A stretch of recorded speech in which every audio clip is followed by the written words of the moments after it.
এবার ইরান তুরস্ক এক হতে চলেছে। কার আছে হিম্মত ঠেকাও।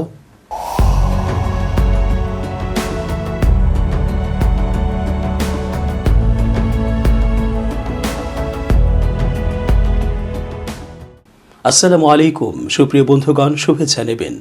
আন্তর্জাতিক চোখ অনুষ্ঠানে স্বাগত জানাচ্ছি আমি এস.জে. রতন। বিশ্ব রাজনীতিতে স্রোতের বিপরীতে ইরান একাই লড়ছে পশ্চিমাদের সাথে। শত নিষেধাজ্ঞা সত্ত্বেও দেশটি সামরিক শক্তিতে ঈর্ষণীয় অবস্থায় পৌঁছেছে। সম্প্রতি আরেক পরাশক্তি তুরস্কের সাথে ইরানের সখ্যতা দিনকে দিন বেড়েই চলেছে। বোঝাই যাচ্ছে ইরান তুরস্ক এক হয়ে কাজ করলে তাদেরকে রুখে দেবার শক্তি কে হতে পারে তা ভাবনা চিন্তার বিষয়। সম্প্রতি ইরান ও তুরস্কের প্রেসিডেন্টের মধ্যে এক টেলিফোন সংলাপে সন্ত্রাসবাদ দমন এবং অর্থনৈতিক ক্ষেত্রে সহযোগিতা বিস্তারের ওপর গুরুত্ব আরোপ করেছেন উভয় দেশের দুই কর্ণধার। এই টেলিফোন আলাপে ইরানের প্রেসিডেন্ট সাইয়েদ ইব্রাহিম রাইসি অর্থনৈতিক ও বাণিজ্য ক্ষেত্রে তেহরান আঙ্কারা সহযোগিতার ওপর গুরুত্ব আরোপ করে বলেছেন, খুব শিগগিরই তেহরানে নতুন করে সহযোগিতা বিস্তারের উপায় নিয়ে দুদেশের যৌথ কমিশনের বৈঠক অনুষ্ঠিত হবে। এই টেলিফোন আলাপে তুরস্কের প্রেসিডেন্ট রজব তাইয়েব এরদোয়ানও নিরাপত্তা ও অর্থনৈতিক ক্ষেত্রে ইরানের সঙ্গে সহযোগিতার গুরুত্ব তুলে ধরে বলেছেন, দুদেশের মধ্যে যৌথ সহযোগিতার ধারণাটি বর্তমানে আঞ্চলিক দেশগুলোর সামনে রয়েছে। এ সময় তিনি মধ্যপ্রাচ্যের বিভিন্ন দেশের কর্মকর্তাদের সাম্প্রতিক সফর বিনিময়ের বিষয়টি উল্লেখ করেন। এরদোয়ান বলেন, তার আসন্ন তেহরান সফরের মাধ্যমে দ্বিপক্ষীয় সহযোগিতা বিস্তারে নয়া অধ্যায়ের সূচনা হবে। পর্যবেক্ষকরা বলছেন, অভিন্ন ইতিহাস, ঐতিহ্য ও সাংস্কৃতিক বন্ধন, ভূকৌশলগত দিক থেকে গুরুত্বপূর্ণ অবস্থান এবং বিপুল প্রাকৃতিক সম্পদের অধিকারী হওয়ার কারণে এই দুই দেশ সুবিধাজনক অবস্থানে রয়েছে। আঞ্চলিক নিরাপত্তা ও স্থিতিশীলতা প্রতিষ্ঠার জন্য এই দুই দেশের মধ্যকার সম্পর্ক খুবই গুরুত্বপূর্ণ।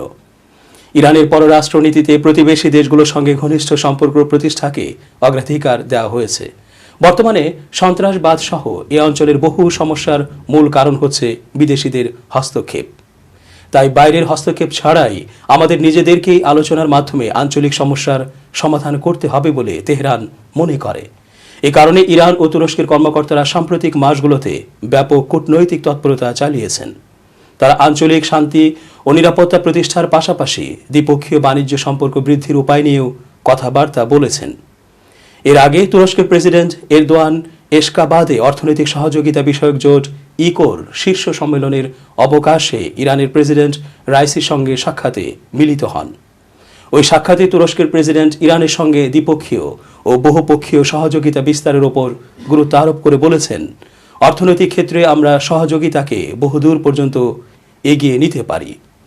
পর্যবেক্ষকরা বলছেন, ইরান ও তুরস্কের ঘনিষ্ঠ সম্পর্ক থেকে বোঝা যায় আঞ্চলিক রাজনীতিতে এ দুই দেশের মধ্যে মতবিরোধ থাকলেও অর্থনৈতিক ক্ষেত্রে সম্পর্ক বিস্তারকে তারা খুবই গুরুত্ব দেয়। বর্তমানে দুদেশের মধ্যে শিল্প, কৃষি, পর্যটন, জ্বালানি ও পেট্রোকেমিক্যাল খাতে ব্যাপক সহযোগিতা বজায় রয়েছে। তুরস্কের প্রেসিডেন্টের আসন্ন তেহরান সফরকালে এ সহযোগিতার মাত্রা বহুগুণে বাড়বে বলে আশা করা হচ্ছে। গেল নভেম্বরের শেষের দিকে তুরস্কের প্রেসিডেন্ট রজব তাইয়েব এরদোয়ান ইরানের পরমাণু সমঝোতা স্বাক্ষরকারী পশ্চিমা দেশগুলোকে এই সমঝোতায় ফিরে এসে এতে দেয়া প্রতিশ্রুতি বাস্তবায়ন করার আহ্বান জানিয়েছেন। তিনি গেল 29 নভেম্বর সোমবার তুর্কমেনিস্তানের রাজধানী আশখাবাদে অর্থনৈতিক সহযোগিতা সংস্থা ইকো এর 15তম শীর্ষ সম্মেলনে দেয়া ভাষণে এই আহ্বান জানান। এরদোয়ান বলেন, পরমাণু সমঝোতা বাস্তবায়ন করা হলে মধ্যপ্রাচ্যে শান্তি ও স্থিতিশীলতা প্রতিষ্ঠা করা সম্ভব হবে। তিনি ইরানের ওপর আরোপিত একতরফা নিষেধাজ্ঞা প্রত্যাহার করারও আহ্বান জানান। এর আগে সোমবারেই চীনা পররাষ্ট্র মন্ত্রণালয়ের মুখপাত্র বলেছেন, পরমাণু সমঝোতা নিয়ে বর্তমান অচল অবস্থার জন্য দায়ী দেশ হিসেবে আমেরিকাকে সর্বোচ্চ চাপ প্রয়োগের নীতি পরিহার করতে হবে এবং এটিতে স্বাক্ষরকারী অন্যান্য দেশকেও ইতিবাচক ভূমিকা রাখতে হবে। 5 মাস বিরতির পর গেল 29 নভেম্বর অস্ট্রিয়ার রাজধানী ভিয়েনায় ইরান ও 5 জাতিগোষ্ঠীর মধ্যে নতুন করে পরমাণু সমঝোতা ইস্যুতে আলোচনা হয়েছে। ইরানের বিরুদ্ধে মার্কিন সরকার একতরফা ও অবৈধভাবে যেসব নিষেধাজ্ঞা আরোপ করেছে তা প্রত্যাহার করার লক্ষ্য নিয়ে ইরান এই আলোচনা অনুষ্ঠানের আয়োজন করেছিল। ইরানের অবস্থানের প্রতি রাশিয়া ও চীন সমর্থন দিচ্ছে।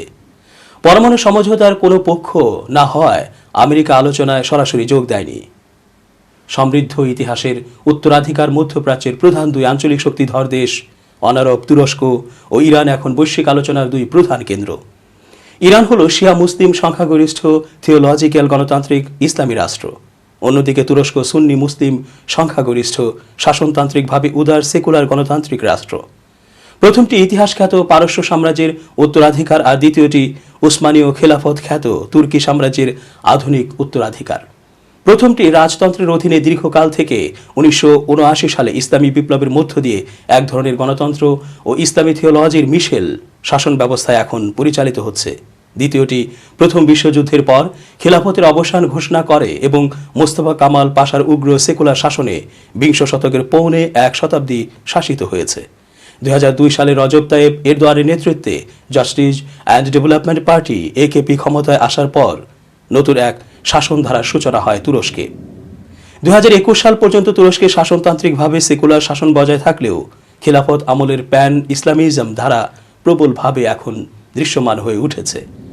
ইরান ও তুরস্কের মধ্যে দ্বিপক্ষীয় সম্পর্কে জটিল টানাপোড়েন এবং সহযোগিতা দুটিই দেখা যায়। দুটি দেশই পরস্পরের প্রধান বাণিজ্য অংশীদার এবং ভৌগোলিক সান্নিধ্যের পাশাপাশি ঐতিহাসিক, সাংস্কৃতিক, ভাষাগত এবং জাতিগত বৈশিষ্ট্যের দিক থেকে একে অপরের উপর নির্ভরশীল বলে মনে করা হয়।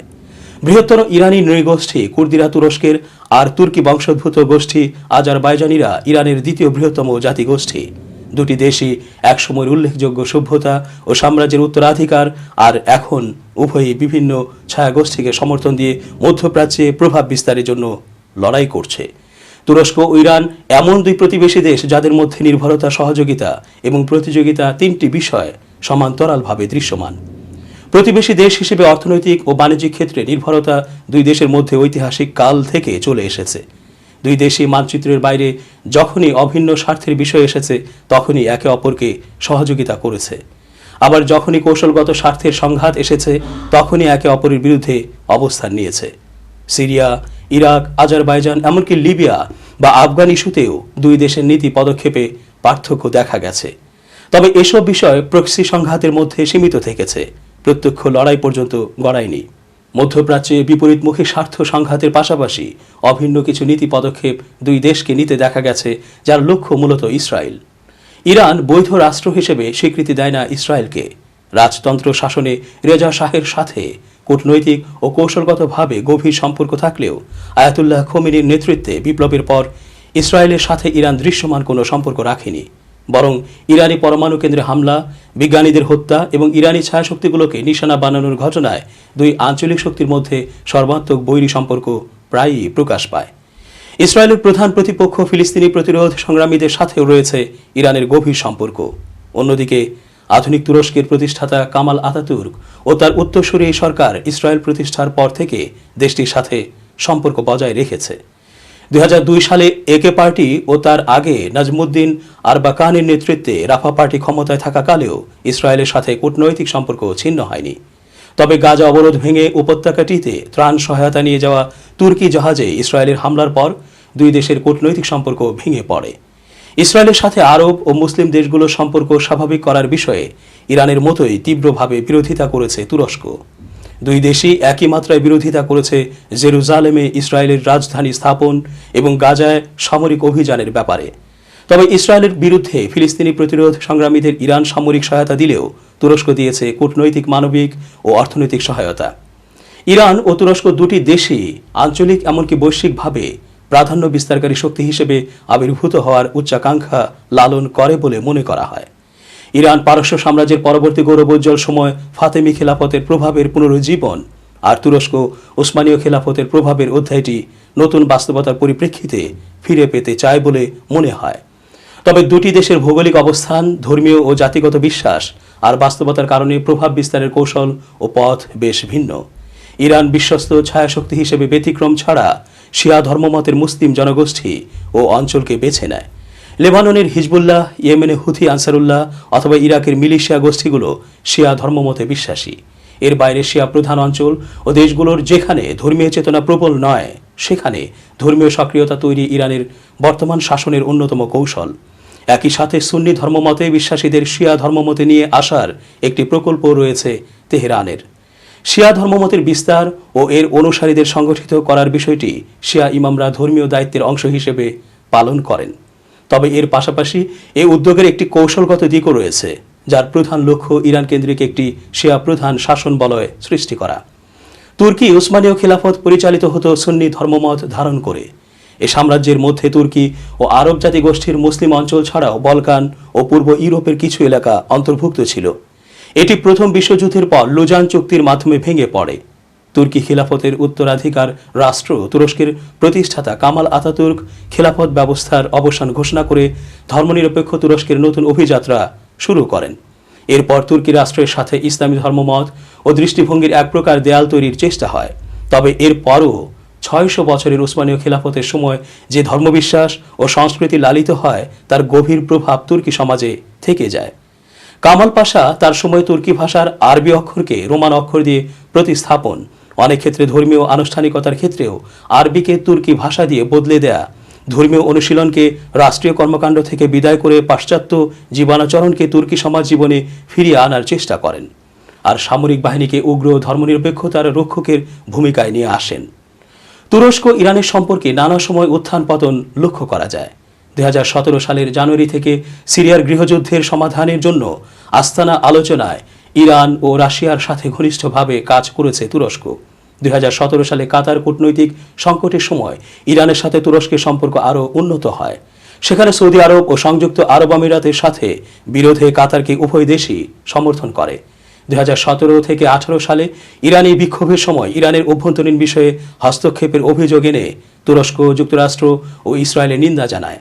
২০১৮ সালের গ্রীষ্মে মার্কিন যুক্তরাষ্ট্রের সাথে তাদের নিজ নিজ বিরোধে ইরান ও তুরস্ক একে অপরকে সমর্থন করে। ইরানের সাথে পরমাণু চুক্তি থেকে যুক্তরাষ্ট্রের প্রত্যাহারের পর ইরানের ওপর মার্কিন নিষেধাজ্ঞার প্রকাশ্য বিরোধিতা করে তুরস্ক। আর অ্যান্ড্রু ব্রুনসনকে আটক করার বিষয়ে তুরস্কের ওপর মার্কিন নিষেধাজ্ঞার নিন্দা করে ইরান। ২০১৯ সালের ফেব্রুয়ারিতে মধ্যপ্রাচ্যে ইরানের প্রভাব মোকাবেলায় এক শীর্ষ সম্মেলনে যোগ দেওয়ার জন্য যুক্তরাষ্ট্রের আমন্ত্রণ প্রত্যাখ্যান করে তুরস্ক। ২০২০ সালের জানুয়ারিতে তুরস্ক যুক্তরাষ্ট্রের দ্বারা কাশেম সুলাইমানি হত্যার নিন্দা জানায় এবং দাবি করে যে এটি এই অঞ্চলে অস্থিতিশীলতা সৃষ্টি করবে। ইরান এবং তুরস্কের মধ্যে খুব ঘনিষ্ঠ বাণিজ্য এবং অর্থনৈতিক সম্পর্ক রয়েছে। উভয় দেশই অর্থনৈতিক সহযোগিতা সংস্থার সদস্য। দুই দেশের মধ্যে দ্বিপক্ষীয় বাণিজ্য বৃদ্ধি পাচ্ছে। ২০০০ থেকে ২০০৫-এর মধ্যে এই বাণিজ্য $1 বিলিয়ন থেকে $4 বিলিয়ন উন্নীত হয়েছে। তুরস্কে ইরানের গ্যাস রপ্তানিও বৃদ্ধি পেয়েছে। বর্তমানে তুরস্ক ইরান থেকে বছরে 10 বিলিয়ন ঘনমিটার গ্যাস আমদানি করে, যা তার চাহিদার প্রায় 30%। ইরানের এক ঊর্ধ্বতন কর্মকর্তার মতে তুরস্ক দক্ষিণ পার্স গ্যাস ক্ষেত্রের উন্নয়নে $12 বিলিয়ন বিনিয়োগের পরিকল্পনা করছে। উভয়ের দ্বিমুখী বাণিজ্য ২০১০ সালে $10 বিলিয়ন ছিল। উভয় সরকারি ঘোষণা করেছে যে অদূর ভবিষ্যতে এটি $20 বিলিয়ন পৌঁছাবে। কিছু ক্ষেত্রে যতই বৈপরীত্য থাক, তারপরও সহযোগিতার হাত বাড়িয়ে এগিয়ে যাক ইরান তুরস্ক একসাথে, এটাই সবার কামনা। দর্শক, শেষ করছি আজকের মতো। ভালো থাকুন।